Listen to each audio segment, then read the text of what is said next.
Hai dong. Hai. Baru nyampe. Nyampe mana kamu ini?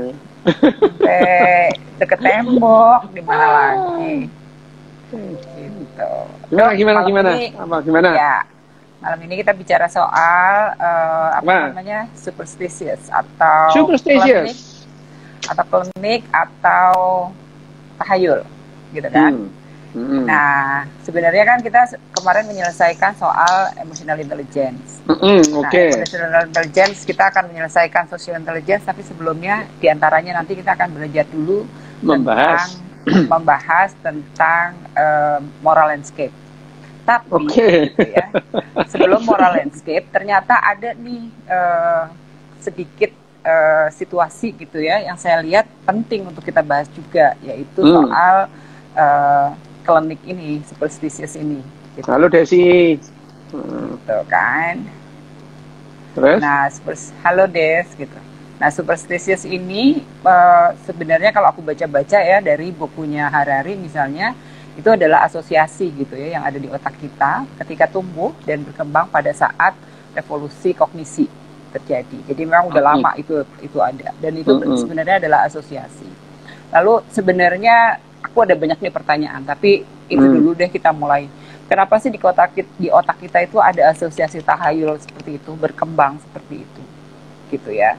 Apa yang terjadi di otak kita dengan mempertimbangkan kepercayaan yang kadang-kadang kita nganggapnya irasional, seperti misalnya saya nyembah beringin, gitu kan? Itu kan kayak irasional, tapi why di otak kita tuh ada hal-hal yang seperti itu, gitu dok. Oke. Sebenarnya penjelasannya itu sederhana sih ini. Kenapa di otak kita itu muncul asosiasi, ya, asosiasi macam-macam lah ya. Itu yang namanya kenapa kok kemeresek gini ya suaranya punyamu ini? Nah, sih? Iya kamu nggak dengar, aku dengar kresek-kresek. Ya, itu mungkin asosiasi, enggak ya? Asosiasi, tak culek kan. Teknologi, Mas Bro. Oke, yang namanya asosiasi atau yang namanya imaji. Kalau siapa namanya Antonio Damasio itu mengatakan imaji. Ya. Antonio Damasio itu mengatakan imaji. Jadi apa yang kita lihat secara kalau gayanya itu secara ontologis gitu ya, itu ya. Ontologis itu kan apa adanya gitu ya. Sementara imaji kita itu bisa jauh dari apa yang namanya ontologis. Kalau bahasa orang-orang yang belajar apa jenenge filsafat itu gaya itu epistemologi gitu ya. Ada sebetulnya yang ontologis itu apa adanya, epistemologis itu adalah imaji kita dari apa yang ada gitu. Ya. Itu ya hanya ya seperti itu. Apa yang ada secara ontologis itu seringkali imaji kita menjadi epistemologis itu imaji gitu. Jadi persepsi atau yang namanya imaji kita itu berbeda-beda gitu. Misalkan kamu dengar orang bilang kursi gitu ya, kursi itu. Yang kamu bayangkan dengan yang kamu bayangkan tentu beda. Begitu juga benda lainnya atau warna. Iya, warna. Begitu ada orang menyebut kursi, ya memang sih kursi itu di dalam pikiran kita pokoknya ada kakinya 4, ada tempat duduknya, ada sandarannya, itu kursi gitu ya. Kalau nggak ada sandarannya namanya dengklik gitu ya. Nah, namanya ya dengklik cilik gitu ya. Ya, itu adalah imaji kita tentang kursi itu. Imaji kita, asosiasi kita tentang kursi. Nah, tentang namanya tahayul ini, by the way ya, omong-omong, itu tahayul itu adalah ya, kritikan terhadap keyakinannya orang lain, gitu ya. Kalau imaji orang lain itu namanya tahayul. Kalau imaji kita namanya iman. Iya. Kalau demikian. Keimanan orang lain dibilang tahayul. Kalau kita bilang keimanan. Ya itu. Jadi apa tentang segala suatu klinik yang dimiliki oleh Berbeda keyakinan orang lain itu disebut itu takhayul. takhayul. Begitu klinik yang kita Ngayal, yang kan? diyakini namanya iman. Iman. Itu namanya Begitu. iman. Aku sih sebenarnya nggak mau berkata-kata yang kemudian orang bikin sensi gitu ya. Lah aku Tapi cuma ya, ngomong kenyataannya toh gitu. Bahwa sama. segala sesuatu yang kamu imani ya itu tadi itu iman saya lah. Orang lain punya iman lain gitu. Iman Boleh orang toh, lain gitu. kan ya boleh tapi disebut takhayul gitu ya. Ya. Itu loh Iya. dikasih tahu handsetnya jangan dipegang, kerusuk-kerusuk. Itu ada yang ngasih tahu. Katanya keresek-keresek. Tuh kan kalau nggak dipegang nggak kerasa-kerasa kamu sih bandel kasih tahu. Aku tadi nggak pegang katanya keresek-keresek juga, berisik. Ah ya Kayaknya doyan banget. memang handsetmu itu memang jaan kuno itu. Oke, wes, tidak apa-apa. Oke, balik lagi ke takhayul tadi. Nah, Tuh, ini ada Ayu. Apa? Ada Ayu Laksmi. Ayu siapa? Mana? Tadi ada Ayu Laksmi. Jadi aku sama Ada dia Mbak Arum itu. live di atasnya Mbak Arum, gitu kan? Ada Elok Kartika. Oh, datang semua ini. Oke, terus. Oke, apa lagi? Nah, kan kalau di beberapa buku bilangnya gitu kan. Jadi asosiasi yang dibuat ketika kita tidak mengetahui kondisi yang sesungguhnya, ya kan? Jadi manusia tuh di otaknya mengembangkan sesuatu yang ketika ada sesuatu yang terlalu besar dan belum dipahami, maka dia mengembangkan asosiasi gitu kan. Yeah. Jadi yang tidak diketahui gitu. Nah, masalahnya adalah kemudian itu sebenarnya jadi kayak untuk menahan kecemasan supaya nggak cemas gitu. Supaya belum dia tentu. Oh gitu. Jadi belum tentu. Jadi imaji tentang segala sesuatu yang tidak ada terus diada-adain itu bisa menimbulkan ketenangan, bisa menimbulkan ketakutan gitu. Nah, itu dia. Jadi bisa menimbulkan ketenangan. Sebagian orang merasa oke ya, aku membuat asosiasiku dengan itu menjadi tenang gitu ya. Tapi ada orang yang kemudian menjadi ketakutan, bahkan lebih parah ada yang kemudian menakut-nakuti dok gitu. Misalnya dosa lo ya gitu kalau lo tidur sama orang lain. Itu ada orang yang OCD yang tersiksa dengan gambar. Terserah emang itu sengaja. Iya dari tadi sebenarnya gue juga pengen belokin tapi ya gimana ya. Syukurin, biarin aja. Oke, ya itu. Jadi yang namanya imaji tentang segala sesuatu yang sebetulnya nggak ada terus kita ada. Meskipun begitu ya, misalkan superstition yang dipegang tiap orang itu tentang hal-hal yang dipahami gitu. Dipahami. Contoh orang Inggris sana ya. Kalau ngimpi melihat hantu nggak mungkin lah dia lihat pocongan atau kuntilanak atau suster ngesot, nggak kenal di otaknya gitu. Ya. Lah orang Inggris sana kalau lihat hantu ya lihat vampir, werewolf ya. Ya, itu. Kalau orang Bali sana kalau lihat ya leak gitu ya. Kalau misalkan orang Sumatera Utara lihatnya begu ganjang gitu ya, hantu panjang gitu. Ya, itu ya. Lah kalau orang Jawa itu perbendaharaan hantunya itu banyak itu. Jemperi, Prayangan, Genderuwo, Tetean, Banaspati, Memediusus, Ilu-ilu, engklek-engklek, Balung Tandak, Wewe Gombel, Ndas Gelundung ya. Wah, kayak kuntilanak itu ya, banyak itu, itu. Jadi itu yang menakutkan. Yang sebagian kalau yang menenangkan. Tapi pada dasarnya, awalnya itu dipakai teman sebagai teman. Itu kayak untuk teman. Seperti sesuatu yang pernah aku dengar. Apa kamu? Yang temennya setiap malam diajak ngobrol karena insomnia gitu kan. Yang nggak punya temen yang ngobrol memang pada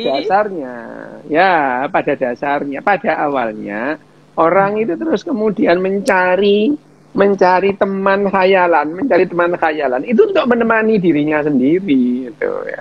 Gitu, bahagia pastinya. Itu akhirnya itu kayak orang-orangan sawah itu loh. Orang-orangan sawah, kamu tahu orang-orangan sawah? Tahu, punya digunakan sawah untuk apa? Untuk nakut-nakutin burung. akhirnya orangnya sendiri yang takut sama orang-orangan sawah. Lalu dibikin hantunya orang-orangan sawah. Bayangin aja, orang-orangan sawah dibuat oleh bedes-bedes sapian itu untuk nakut-nakuti burung, ya. Lah, akhirnya orangnya sendiri yang takut sama hantu sawah itu. Kalau malam-malam itu, kalau ya dia sendiri yang bikin gitu. Tapi kalau misalnya kepalanya jatuh jadi gelundung pringis sih kalau. Nah ya, gelundung pringis dal gelundung panas pati itu ya sama. Nah, tapi sebenarnya apa sih dok yang di otak kita ketika itu terjadi, asosiasinya menjadi berubah-berubah atau asosiasinya menjadi yang apa namanya irasional itu kemudian semakin berkembang, itu apa yang terjadi sih sebenarnya dok? Ya, apa resikonya lah? Apa resikonya gitu loh? Resiko apa? Resiko ketika kemudian kita sangat tidak irasional gitu loh.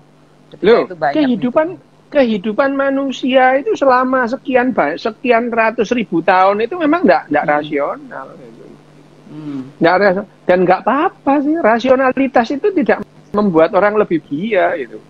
Ribuan tahun orang itu nggak kenal bumi ini bulat ya nggak apa-apa, bahagia-bahagia aja mereka. Iya. Jadi berarti bagian dari evolusi gitu ya, bagian dari evolusi.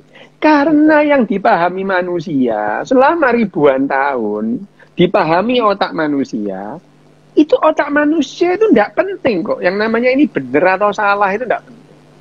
Yang penting adalah bagaimana kita bereaksi terhadap lingkungan supaya kita bisa bertahan hidup. Itu tugasnya otak. Oh, jadi sebenarnya ketika kemudian apapun asosiasinya, asalkan kemudian bereaksinya tidak kemudian mencelakai orang lain. Iya, lebih ya kan? Sendiri, bukan orang lain. Yang penting diri kita selamat gitu. Oh, gitu. Oke.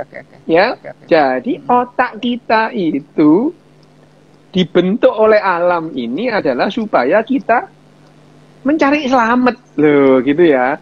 Selamat walaupun dengan asosiasi seperti itu tadi. Nggak penting asosiasi itu ngayal lah, asosiasi itu irasional lah, yang penting selamat gitu. Jadi khayalan selamat dulu yang penting. Jadi otak kita yang namanya emosi, sekali lagi balik ya emosi ya.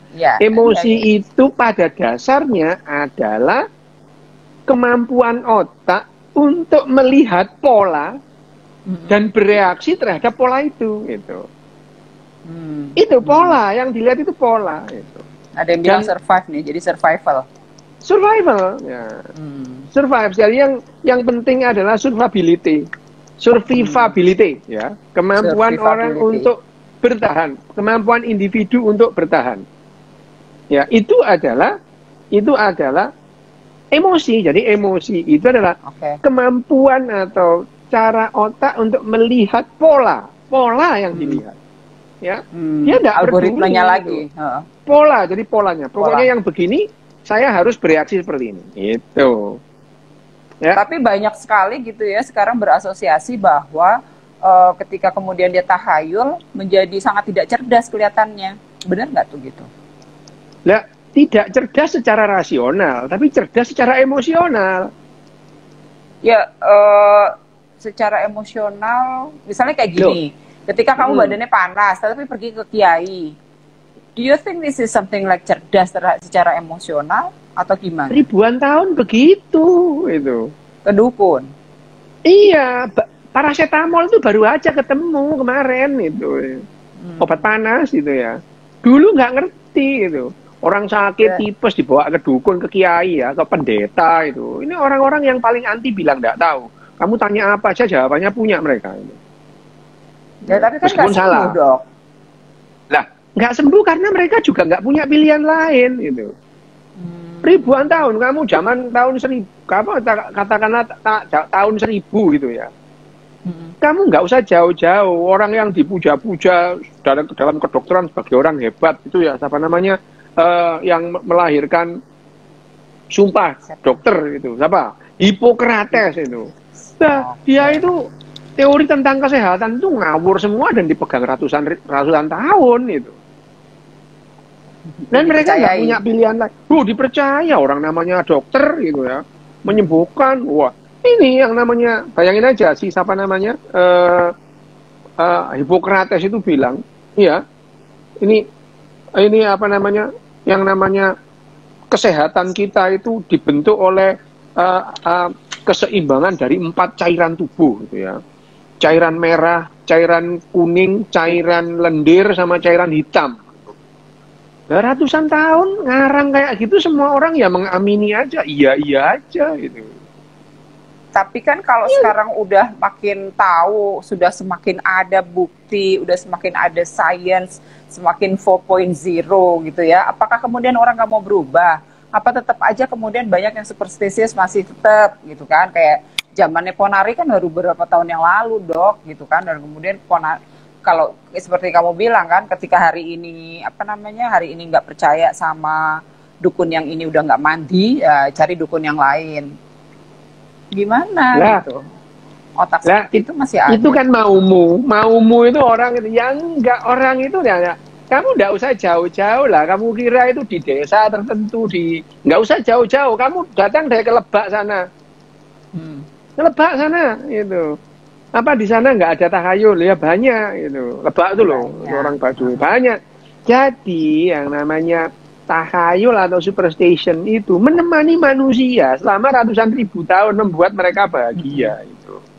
Membuat mereka bahagia. Dengan tahayul itu mereka bahagia gitu. Nah, kalau misalkan ya, orang Indian, begitu dia mati jebret, apa kata orang Indian? Wah, dia kembali ke padang perburuan abadi. Lu seneng dia gitu ya. Iya benar. Ya. Itu ada di bukunya Winnetou. Winnetou ya, gitu. Kan? Santi, halo gitu. Itu ada Santi. Nah, itu bahwa yang namanya tahayul itu membuat orang bahagia dalam waktu yang lama itu. Ya, orang Indian itu. Pada saat dia mati dikatakan dia kembali ke padang perburuan abadi. Lu seneng dia berburu terus tiap hari gitu ya. Padahal mereka menunggu musim berburu itu nunggu tatanka, lama, tatanka ya, apa namanya? Iya. Ya, tatanka itu datang itu, nah, ya sama itu. Sama itu. Kan? Ya, sama itu. Ya, itu kembali ke padang perburuan abadi. Orang-orang Hindi itu kalau mati dia masuk sevarga loka. Sefar itu artinya suara gitu. Sefar itu artinya suara, aga itu gunung. Jadi suara yang ada di atas gunung gitu ya. Yang di atas gunung Himalaya itu. Ya, itu adalah apa namanya? Pemahaman atau imajinasi. Dan kamu jangan heran kalau imajinasi orang tentang tahayul juga makin besar itu. Makin hari justru makin besar. Atau kamu nggak tahu wahyu itu sekarang lewat internet itu temanmu itu yang naik kuda itu oh, ditanya wahyunya lah datang lewat mana, lewat internet loh, bayangin aja itu dia dapat wahyu dari internet. Jadi bukan serta-merta terus kemajuan teknologi itu menghilangkan tahayulmu jadi makin hebat itu. Tahayulmu jadi makin hebat. Tuh, iya memang. Tahayul jadi makin hebat. Kayak kemarin kan buka dukun maaf. Buka pengobatan alternatif. Mereka namanya gitu. Pengobatan alternatif sekarang lewat internet juga, Dok. Lah iya memang. Kamu jangan heran kalau kemudian itu orang itu makin lama tahayulnya juga makin hebat itu. Dulu yang namanya misalnya reinkarnasi dulu sederhana, mati nyawanya itu pindah ke tubuh lain.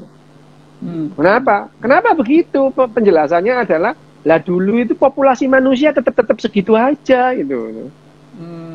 Jadi dia itu nyawanya itu ya yang lahir mati, yang mati pindah. Terus cari yang lain karena jumlah yang mati sama yang lahir itu sama seimbang. Sekarang dulu pada saat penduduk itu masih misalkan penduduk dunia itu 200.000 atau 1 juta gitu ya. Terus sekarang itu 7,5 miliar. Lah itu nyawanya itu dari mana itu? Kalau ngomong soal reinkarnasi, Tapi kalau kamu percaya dengan reinkarnasi, kamu akan mengembangkan ceritamu itu sok-sokan sampai kayak apa, sampai kemarin yang ada di Twitter itu. Wah, itu dia itu reinkarnasi dari orang Eropa karena dia itu membayangkan itu visionnya itu sesuatu yang tidak dilihat di Eropa. Wis sembuh lah ya, itu sakarepmu lah ya gitu. Ya. Ya, itu ya memang baik itu. Jadi emang apa namanya? Jadi tahayul memang sangat berperan pada evolusi gitu kan ya, konten evolusi tadi. Gitu. Artinya itu memberikan keuntungan evolusioner. Keuntungan evolusioner. Memberikan keuntungan evolusioner ya. Okay. Artinya memberikan keuntungan evolusioner itu artinya itu mendukung manusia untuk survive itu. Perkara itu khayal apa enggak penting gitu. Padahal ya. Dalam pikiranku dalam pikiranku kan ketika kemudian tahayul semakin besar semakin berbahaya kalau aku ngeliatnya jadinya ini berbahaya ya enggak juga nih, gitu. Itu berbahaya bagi kamu, bagi mereka itu itu berkah itu tahayulnya itu berkah itu. Bayangin aja orang tahayul ngumpul bareng selamatan ekonomi bergerak. Ya kan orang tahayul ngumpul bareng, ayo kita selamatan. Nyembelih sapi 9 itu, nyembelih wedhus itu 20 lah. Itu kan mendukung roda ekonomi bergerak. Nah, yang kemudian pertanyaan berikutnya adalah apakah kemudian superstisius ini bisa mengganggu jalannya emotional intelligence, Dok? Oh iya jelas. Emotional intelligence dulu. Jelas, iya. Iya, jelas iya. Bahwa menyandarkan kepada sesuatu yang khayal itu bahaya. Bahaya gitu ya. Bahayanya. Pada saat segala sesuatu harus terukur itu. Terus menyandarkan ke sesuatu yang tidak terukur itu bahaya itu. Contoh ya. Ini misalkan ini ya, pengobatan kanker gitu ya, pengobatan kanker. Pengobatan kanker tuh ada yang terukur itu. Operasi, radiasi terukur. Kalau orang melakukan misalkan kanker payudara, kemudian stadium 2B, terus kemudian dioperasi, diradiasi dan kemoterapi. Sudah terukur. Sekian persen, sekian persen, sekitar 60 sampai 70% orang bisa bertahan selama 5 tahun. Itu terukur gitu. Tapi kalau tidak terukur, dia datang ke pohon beringin terus itu udahlah saya berserah diri kepada pohon beringin. Udah kalau pohon beringin berkehendak kanker saya akan sembuh itu. Iya. Tidak terukur itu. Tapi itu membuat dia tenang. Oke. Ya, itu membuat tenang gitu ya. Membuat dia tenang meskipun itu ini bahaya bagi orang yang sakit. Tapi bagaimana otak kita itu bekerja tentang superstition itu sederhana, seperti kita berimaji tentang hal-hal yang lain itu. Kamu gak punya imajinasi, nggak ada hubungannya sama sekali. Tapi itu dimodulasi, digabungkan dengan keyakinanmu itu. Berimajinasi yang digabungkan dengan keyakinanmu. Contoh. Ada satu agama ya, yang dia tidak ada ajaran dalam agama itu reinkarnasi itu. Tidak ada sih. Tapi kalau dia itu misalkan percaya sama reinkarnasi, dia akan mengada-ngadain itu, dihubung-hubungkan itu. Oke. Pasti dicari jalannya lah ya. Dicari jalannya. Tapi aku amazed loh, misalnya seperti ya udahlah ya, langsung aja aku tanya agama gitu ya. Dalam ratusan tahun gitu ya, kontennya terus berkembang sih kalau menurut aku gitu. Tapi dipertahankan gitu. Nah, meskipun kalau kita berpikir agama sekian ribu tahun bertahan, artinya dia memberikan keuntungan evolusioner. Evolusioner, ya. Kenapa bisa bertahan lama? Karena dia memberikan keuntungan evolusioner itu. Juga ketenangan mungkin. Ya bukan hanya ketenangan, dengan agama kamu bisa gampang menggerakkan orang lain untuk kepentinganmu gitu. Kepentingan politis, kepentingan apapun gitu kan, bisa kelihatan banget. Mana ada agama yang tidak lahir dari gerakan politik? Sebutin aja satu. Nggak ada. Semua lahir dari gerakan politik gitu. Nah, iya, memang sih, gitu kan. nah iya itu. Tapi yang namanya keyakinan itu adalah membuat orang lebih patuh. Keyakinan itu membuat orang lebih patuh. Patuh kepada siapa? Kepada orang yang dianggap lebih dekat sama kepada di atasnya. Ya kepada ini, kepada junjungannya dia itu. Misalkan ya, seorang kepala suku mengklaim saya ini berhak menjadi kepala suku karena penunggu pohon cipluan ini menghendaki saya jadi kepala suku gitu. Nah, wah ini dia ini ini orang dalamnya hantu pohon simbuan ini gitu ya, orang dalam gitu. Aku di orang dalamnya beringin. Orang dalamnya beringin gitu. Nah, otak kita sekali lagi, otak kita itu pada umumnya, hampir pada keseluruhan itu tidak menimbang mana salah yang mana yang benar gitu. Otak rasional kita itu lebih berfungsi sebagai pengacara ketimbang sebagai hakim itu. Jadi keyakinanmu akan dibela mati-matian oleh rasionalitasmu itu. Itu bukan rasionalitas yang dibajak oleh otak emosi, bukan? Ya memang dibajak gitu. Oh, Namanya dibajak gitu. Tapi dalam hal ini itu membahagiakan gitu. Kayak kamu nyembah pohon beringin itu kan kamu bahagia. Ketawa-ketawa itu, kamu kan ketawa-ketawa itu. Kan bahagia. Takut. Dengerin nggak percaya. Kamu kan nyembah pohon beringin itu kan bahagia gitu. Iya betul. Jadi memang orang mengambil itu dalam konten menggali otak kita, otak rasional kita itu lebih seperti pengacara ketimbang hakim dalam memodulasi keyakinan kita itu, emosi gitu. Kita saling percayalah itu. Kenapa kamu kok percaya kepada misalkan hantu penunggu pohon simbuan gitu misalnya? Otaknya itu akan merancang sebuah skenario bahwa keyakinannya itu benar itu. Dia apapun itu dia mencari cara, jawaban dan mencari atau meng-create sebenarnya bukan mencari, meng-create pembenaran. Gitu. Ya. Jadi semua superstitious itu dia butuh. Dia gitu. Imajinasi dia yang liar itu dicarikan alasan pembenaran itu. Nah, carikan dalilnya itu. Atau dicarikan atau emang dibikinin kalau perlu. Lah ya nyari sendiri gitu. Kenapa kok gini? Kamu nyari itu alasannya itu. Dan alasan itu apa?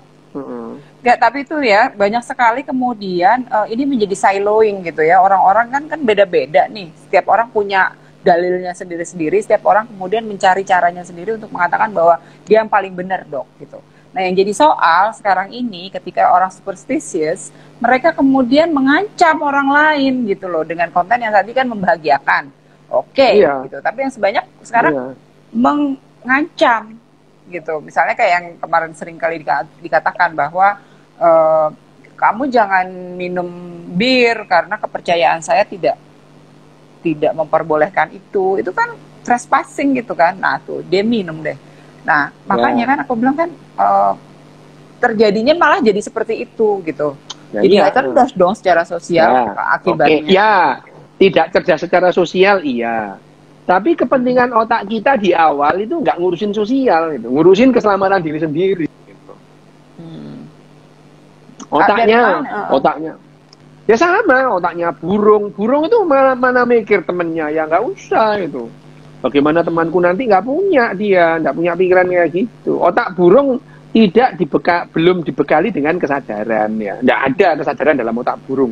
Kebanyakan burung sih ya, ada burung-burung tertentu yang sadar ya ada gitu ya. Burung sedikit apa banget yang gitu. sadar? Nggak ada itu ya. Sama pada umumnya. Bukan burung apa, burungnya siapa? pada umumnya sapi itu tidak merasa dirinya ada, dia tidak punya kesadaran. Tapi ada sapi-sapi tertentu yang merasa dirinya ada itu. Sudah dibuktikan itu bahwa ada sapi yang merasakan dirinya ada. Sehingga di negara-negara tertentu seperti Nederland dan Inggris itu, kalau mau menyembelih sapi, sapinya dibius dulu gitu. Atau undang-undang itu. Jadi dia tidak menyakiti, kesannya tidak menyakiti. Iya, dia tidak memberikan ketakutan. Karena kalau yang namanya ketakutan, penderitaan itu pada saat seseorang itu sadar itu. Pada saat kamu nggak sadar, kamu koma gitu ya. Misalkan seseorang itu koma itu. Pada saat koma dia bisa nggak dia merasakan nyeri? Bisa itu. Mau dicubit dia tangannya gini gitu. Gitu ya. Misalkan orang nggak sadar tapi bisa au dicubit au. Dia merasakan sakit itu. Tapi dia tidak sadar sehingga dia tidak merasakan penderitaan. Dari orang menderita itu pada saat dia sadar.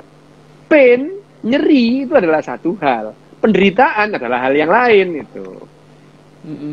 Nah, masalah sehingga di otak kita pada saat manusia itu sadar gitu, dia bisa menderita. Tapi pada saat dia nggak sadar, pingsan misalkan, dia nggak merasakan apa-apa gitu. Nggak merasakan apa-apa gitu. Kenapa? Meskipun sakit bisa. Sakit, tapi dia nggak ingat apa-apa. Sudah tidak merasakan penderitaan. Nggak ingat apa-apa gitu. Oh iya, orang sakit bereaksi tapi dia tidak makanya memikirkan. itu kan. Orang pingsan aja nggak ngerasakan apa-apa, orang koma aja nggak ngerasakan, apalagi orang mati gitu ya. Kalau orang nggak sadar dalam konten bukan mati tapi nggak sadar karena ada nggak sih manusia nggak sadar? Ada. Orang kalau di bios itu dioperasi sadar nggak dia? Oh enggak. Nggak sadar itu. Dia nggak merasakan nyeri, nggak merasakan apa-apa itu. Nah, orang di bios saja nggak ingat apa-apa, apalagi orang mati. Maka orang mati lihat itu dulu anakku, ini istriku, omong kosong kan ya itu.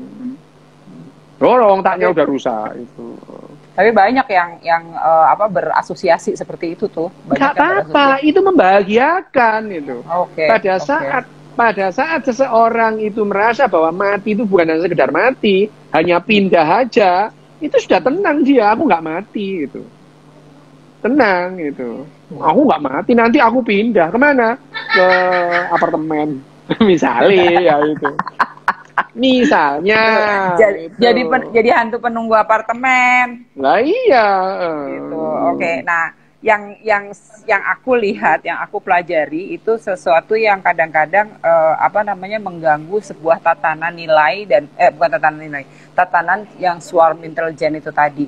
Sering kali itu terjadi. Padahal yang dilihat bahwa orang Jepang misalnya sangat superstisius juga kan gitu, dan mereka bahagia aja dengan superstisiusnya. Tapi kemudian secara tatanan sosial mereka tetap baik gitu.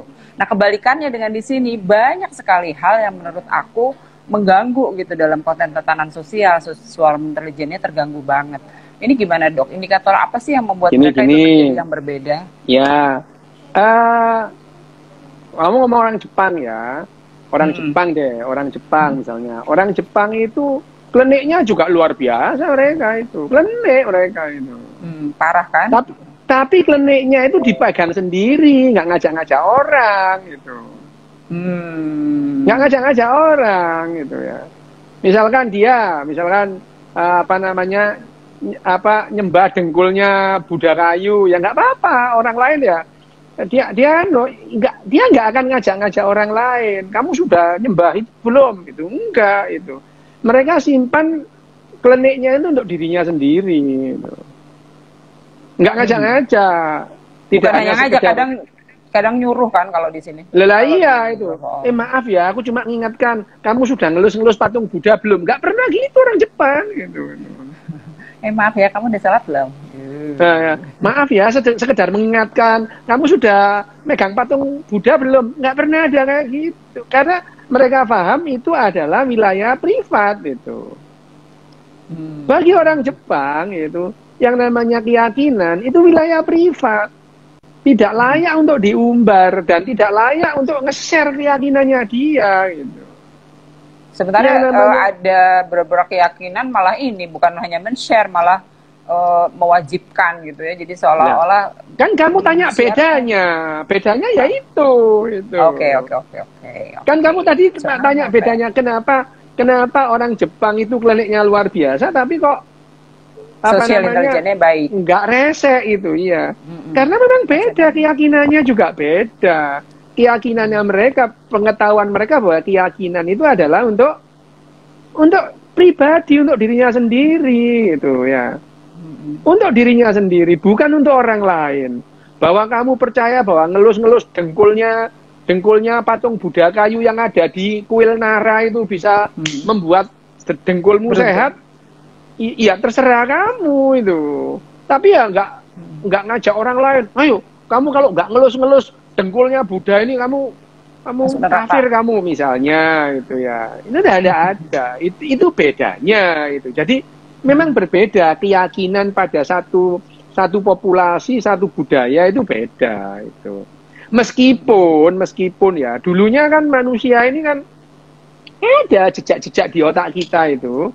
Kalau diteliti di jejak-jejak di otak kita itu bahwa sebetulnya manusia itu memang perjalanannya dulunya animisme namanya?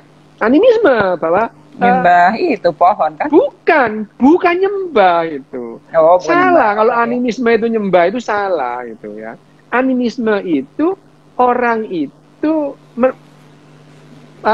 percaya bahwa semua benda itu punya punya jiwa itu. Jadi literally itu orang-orang animisme itu ngomong sama batu, tuh batu saya lewat ya gitu. Loh, dia juga paham bahwa batu itu tidak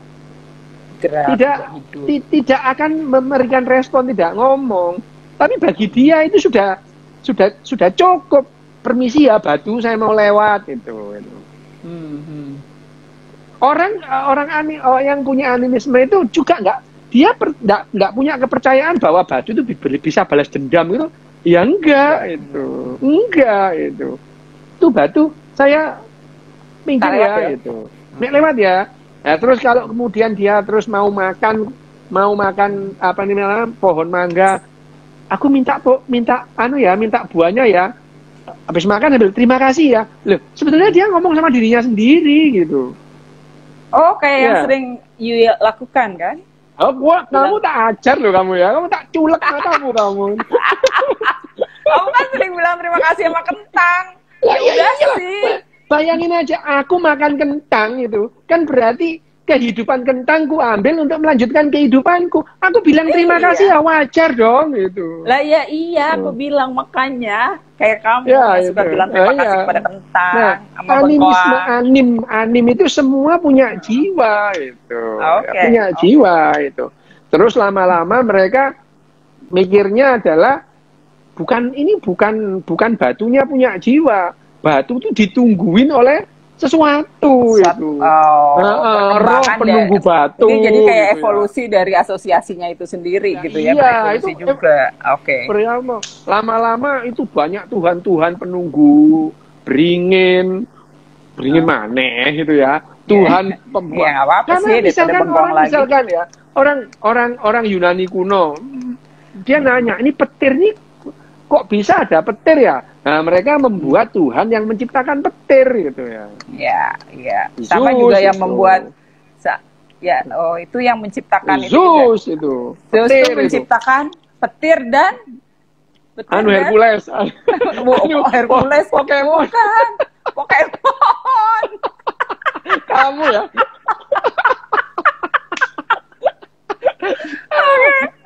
Nah, ini ya. Zeus yang buat. Terus ini apa nih? Ini badai di laut ini kenapa? Oh, itu ada Poseidon yang marah. Mereka buat sendiri gitu. Ya, tapi pinter banget ya otak manusia itu kemudian. Loh iya, mengimajinasikan itu. Lah pada saat terus kemudian manusia itu tahu bahwa petir itu adalah kilat, itu adalah awan ketemu awan jadi kilat gitu ya. Matilah Tuhan Zeus itu. Sudah nggak diperlukan lagi ya itu. Nah, tunggu. Tapi gitu ya, kemudian ada beberapa boleh dibilang agama lah ya yang tetap bertahan seperti tadi. Nah, padahal kemudian berkembangnya malah jadi kayak gini, membenturkan antara nilai-nilai agamanya mereka gitu dengan sains. Nah, ini yang terjadi nih. Padahal kayak tadi tuh Zeus sudah nggak diperlukan, si Poseidon juga nggak diperlukan karena kemudian gelombang mereka tahu secara sains bisa menghitung.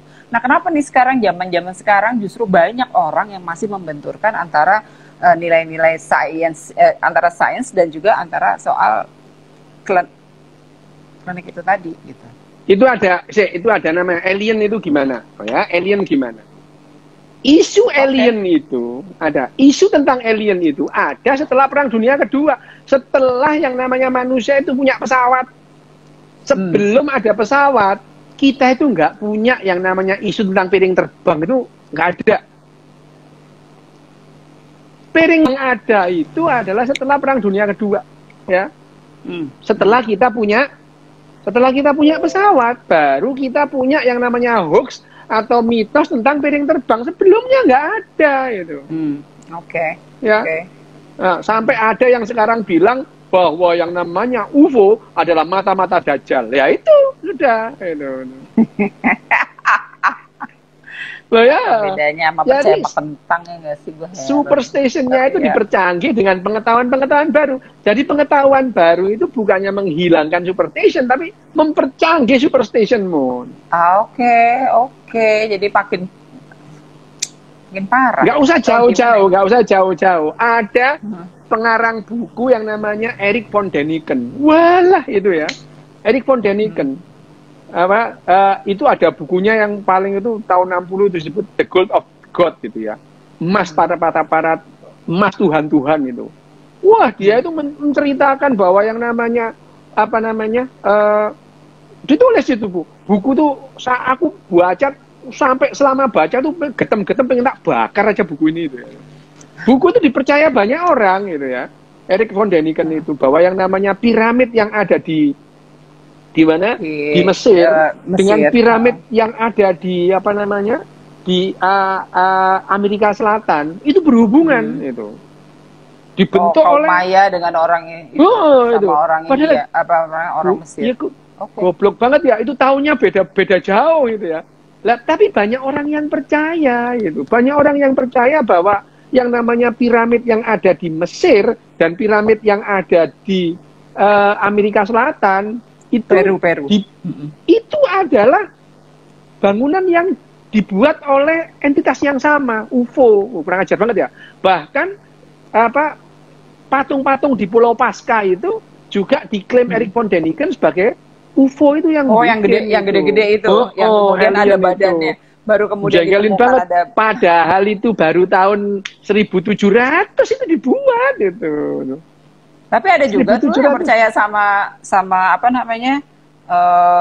tanah India dan Sahara berhubungan nih. Kamu jangan bikin masalah lagi. Kamu nanti disiwak kapok lo kamu. Gak diwamu kamu. Udah terjadi. Ya, oke. Gitu. Ya, kita kembali ke bagaimana otak merespon ini. Merespon. Jadi kalau misalkan kalau sekarang kita itu melihat bagaimana otak kita itu merespon yang namanya superstition ini, merespon superstition, itu bukan lantas otak kita bilang gini, ini yang saya yakin ini bener apa enggak ya? No, enggak kayak gitu. Masa sih otaknya gitu? Iya kan kamu kan agak gendeng gitu. Oke. Kalau aku gendeng temen, ya. Aku setengah deh. Kamu agak gila gitu ya. Kamu agak situasi agil. Sekarang agak gila gitu. Kalau aku kan gilanya ekstrim. Oke. Saudara ekstremisme. Ya kan? Nggak, tapi itu tadi sekarang balik ke soal superstitious itu. Betapa kemudian semakin hari memang semakin canggih. Betapa kemudian semakin benar banget, semakin kemudian 4.0 semakin banyak orang namanya inovator 4.0 kamu kayaknya kalau sudah inovator 4.0 terus nggak percaya kelede. Percaya gitu. Parah banget gitu kan. Nah, sehingga kemudian aku kok melihat kemudian asosiasi terhadap social intelligence di sini semakin berat gitu loh. Semakin semakin beratnya tuh karena itu ada yang ngerasani Budiman dirasani itu. Oh, budiman dong gitu. Ntar kita ngobrol sama dia, jangan sedih, tenang, udah kita siapin ya nggak sih? Iya, lah kamu kira kalau lagi sudah 4.0 itu terus kemudian nggak percaya klenik, lu ya percaya, malah kleniknya itu makin dipercanggih, gitu. Wah dipercanggih, gitu. Oh, itu bisa yang lewat dari kemarin tuh internet sebenarnya gitu. semakin mengherankan untuk aku, dan aku kekhawatiranku mungkin salah adalah kemudian bangunan swarm intelijennya menjadi buruk gitu ya. Tapi itu tadi bandingannya sama Jepang oke, keren gitu, tetap dia secara sosial bagus. Itu tadi saya juga dengar bahwa itu tidak trespassing, dipakai untuk dirinya sendiri. Sementara di sini aku ngelihat kebanyakan orang malah justru menghancurkan gitu tatanan sosial itu gitu, tatanan swarm intelijen itu gitu. Nah, makanya aku agak pikir apa yang harus dilakukan kalau indikatornya memang harus terhadap mempelajarinya untuk dirinya sendiri, membahagiakan ya udah, bahagiakanlah dirimu gitu, jangan kemudian nggak usah melakukan terhadap orang lain. Ininya apa? Sarannya apa, Dok? Ya, itu perlu latihan panjang bahwa yang namanya tidak trespass kepada pribadi orang lain itu perlu latihan gitu. Perlu latihan. Tidak bisa diberitahu terus kemudian jangan begini terus besok itu langsung dia empati kepada orang itu. Enggak bakalan. Empati itu perlu dilatih, perlu latihan yang panjang untuk berempati itu ya. Kamu punya keyakinan, oke, itu keyakinanmu ya. Tidak usah trespass ke keyakinan orang lain itu. Tapi untuk tidak trespassing, tidak masuk ke wilayah privat orang lain, itu perlu latihan gitu. Ya. Aku sering trespass loh. Memang itu. Nah, itu kalau kita, tapi yang namanya imajinasi kita tentang superstation itu setiap orang punya itu ya. Ya ada orang-orang tertentu yang nggak ada. Orang-orang tertentu nggak ada, sudah rusak otaknya ya tuh, dari kecil sudah nggak punya imajinasi tentang superstation, itu sudah nggak punya itu. Ya itu ada orang-orang yang kita pada umumnya manusia itu ya, karena ini memberikan keuntungan evolusioner dalam jangka waktu yang lama. Otak kita itu adalah perkembangan evolusioner itu ya. Jadi misalkan orang itu, jadi jejak-jejak animisme dalam otak kita itu masih ada, jejak-jejak politeisme itu juga ada itu. Boleh aja orang itu percaya kepada Tuhan yang Maha Esa itu, tapi dia masih percaya hantu penunggu pohon. Apa bukan animisme namanya itu? Ya? Ditambah kemudian itu makin disosialisasikan. Terus kemudian percaya pada orang-orang suci, pada malaikat. Lah apa bukan politeisme namanya itu? Ya cuman itu lain. Ya lah udah terserahlah kamu ya itu. Tapi itu adalah jejak-jejak bahwa secara evolusioner otak kita itu melewati masa-masa itu ya. Melewati masa-masa itu. Bahkan kalau yang sekarang yang membuat aku juga agak gemes ya, padahal sebenarnya ya nggak usah gemes gitu ya, yaitu kemudian kayak menghalukan, menuhankan atau kemudian habaib gitu-gitu kan. Aku tanya kamu itu ya, kamu tuh nggak usah gemes-gemes gitu loh ya.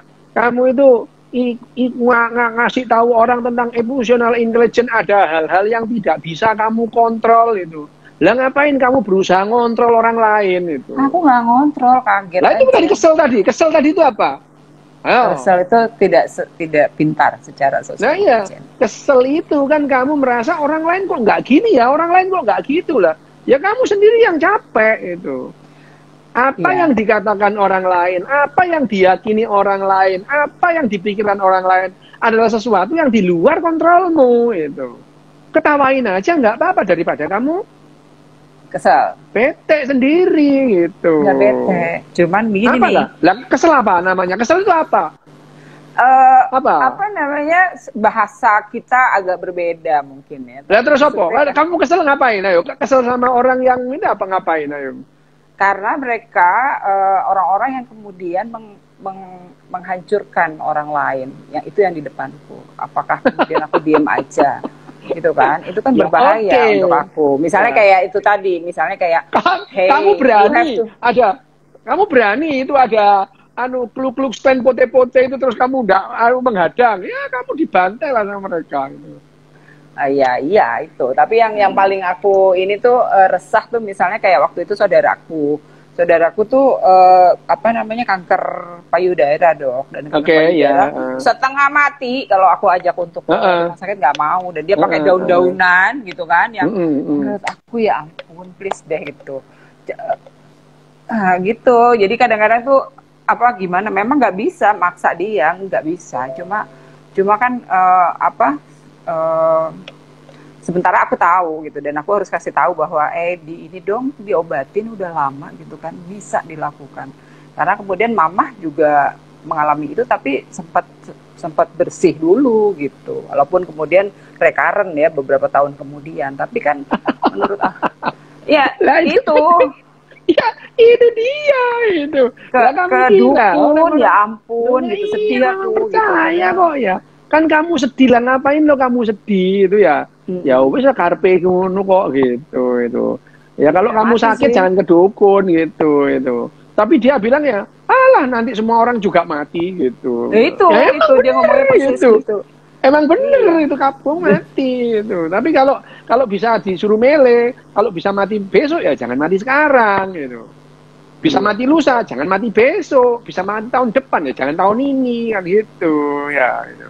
Iya, Itu kalau bertahanlah. pikirannya agak waras lah ya itu. Makanya pikiran kita itu waras dikit aja lah, nggak usah banyak-banyak. Dikit aja waras gitu. Ya itu yang membuat aku merasa apakah harus berbuat sesuatu atau didiemin aja orang-orang dengan kondisi yang waras dikit aja gitu ngajaknya gitu. Kalau kita bisa ngajak waras sedikit.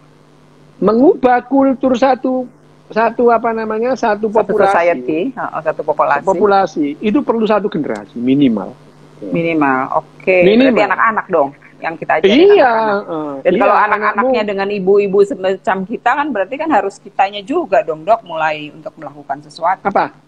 Nah iya kan, itu. Iya ya udah ya dimulai dari itu ya militan gitu ya, ngasih contoh. Kalau kita itu ngasih contoh, itu jangan gitu, nyolong itu nanti dosa gitu, tapi nanti terus ada barang ketinggalan diambil gitu lah, ya apa itu aja gitu kan, sama aja itu. Nah itu ya itu kebersihan ya, walaupun itu kadang-kadang hal-hal yang kayak gitu aku ketawain ya, sejenis yang nanya-nanya bego gitu kan, sejenis yang Sahara dan India itu gitu kan, aku iseng kalau itu gitu kan, iseng gila gitu. Tapi kalau udah berurusan dengan kesehatan, aku kok rada akunya sendiri juga cemas gitu kan. Aduh, nih gimana sih? Apalagi kemudian disosialisasikan, contohnya kayak ada kalung apalah itu gitu ya yang menahan virus gitu kan. Aku kan ada gitu. Kenapa juga kamu? Itu kalung itu berfungsi cuman hanya pada kondisi-kondisi tertentu, nggak berfungsi. Maksudnya? Itu kalung itu memang ada fungsinya. Bisa menangkal virus corona itu bisa. Tapi tidak berfungsi pada kondisi-kondisi tertentu. Pada saat kamu nggak pakai masker itu nggak berfungsi. Gitu. pada saat kamu itu deket-deketan tidak physical distancing, itu kalung itu tidak berfungsi. Kalau kamu yang namanya pakai masker, physical distancing, cuci tangan, kalung itu berfungsi. Nggak percaya kamu? Kayak gitu caranya mikir ya. Oke, tinggal sedikit dok, waktunya tinggal 6 menit. Jadi aku tuh pengen closingnya bagaimana dengan konten-konten yang superstitious ini menghadapi konten tidak merusak swarm intelijen, itu aja. Oke, bahwa yang namanya superstition itu dulu adalah salah satu variabel dari swarm intelijen. Bahwa manusia itu bisa disatukan dengan takhayul bersama. Percaya. Jadi memang distribusi apa namanya? Kecerdasan distribusinya jalan. 1000 orang percaya kepada pohon beringin, nah mereka bisa disatukan, ya. Banyak orang yang beriman kepada pohon beringin bisa perang sama orang yang beriman kepada pohon simbuan, gitu ya. Nah, itu memang untuk swarm intelligence. Tapi pada saat kita as a society, bahwa yang namanya kita dalam satu bumi ini live as one, ini jadi ancaman. Now, jadi we live. we live as one, ini jadi ancaman. Kita cenderung memang itu yang namanya tribalisme dalam otak kita itu memang ada tribalisme. Ya, tribalisme itu ada dalam otak itu. Nah, tribalisme itu hanya bisa dihilangkan dengan yang namanya narasi-narasi baru. Ada yang namanya realita intersubjektif baru. Ya, dulu ada bangsa, terus sekarang ada yang namanya we live as one gitu. Nah, pada saat seperti ini Superstation itu menjadi ancaman gitu. Kecuali orang-orang itu terus kemudian meletakkan Superstation ini atau hal-hal yang tentang khayal-khayal dalam wilayah privat gitu. Oke. Gitu. Tapi di otak kita itu sebetulnya hanya adalah yang namanya imaji dari semua memori dan imaji itu yang menghasilkan yang namanya Superstation ini tuh. Oke. Ya, jadi akibatnya memang kalau kita dengan kondisi yang kita ini kan dari New World Order ini kan we live as one, ya kan? As one. We live as one. Nah, dalam konten tertentu kita akan harusnya membangun sebuah semacam moral landscape yang baru, satu pemikiran yang baru, sebagai cara yang baru. Itu akan kita bahas di buku selanjutnya yang akan kita bahas sebelum Social Intelligence. Nah, tapi aku akan juga bikin beberapa kurang 3 menit, saya akan bikin juga beberapa agenda yang tidak semuanya nanti lewat IG Live, tapi akan lewat hal-hal yang lain gitu ya, yang akan saya bikinkan, mungkin bikin Twitter Live gitu kan, mungkin juga dengan teman-teman yang lain lagi yang menurut saya bisa lebih interaktif. Tapi prinsipnya kita sedang membangun kami gitu ya, ingin gitu membangun sebuah sehat berpikir yang lebih normatif lah, yang lebih bisa terpakai dalam era yang sekarang. Gitu. Terima kasih Dok. Terima kasih aja pokoknya. Dan tinggal 2 menit, suka deh dengan acara ini. Minggu depan kita mulai bahas soal ini ya Dok, moral landscape. Oke? Moral landscape, oke. Sampai jumpa minggu depan, Kamis seperti biasa jam 10. Bye.